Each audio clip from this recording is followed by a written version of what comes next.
নমস্কার।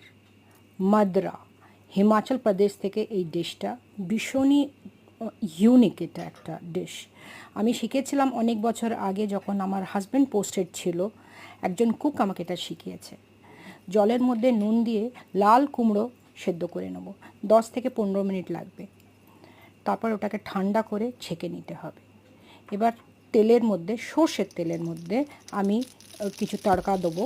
সেটা হচ্ছে রাই, জিরা, কারি পাতা, মেথি, ড্রাই রেড চিলি ছোটো ছোটো করে কুচি করা, তারপরে হরি মির্চি, ওটাও ছোটো ছোটো করে কুচি করা, আর পেঁয়াজ, ওটাও কুচি, আর দেবো হিং। এইটা যখন হয়ে যাবে, এটাকেও গ্যাস সুইচ অফ করে দেবো। এবার যে কুমড়োটাকে আমি ছেঁকে নিয়েছিলাম সেটাকে একটু ম্যাশ করতে হবে। ফোক দিয়ে করুন, হাত দিয়ে করুন, একটু দরদরা হবে, যাতে মুখে যেন পড়ে কি কুমড়ো খাচ্ছি। এটার মধ্যে পেঁয়াজটা দিয়ে দেবো, আর দেবো দই। দইটাও টক দই হতে হবে। দইটা বাড়িতে পাতানো ইয়া বাইরে থেকে কেনা।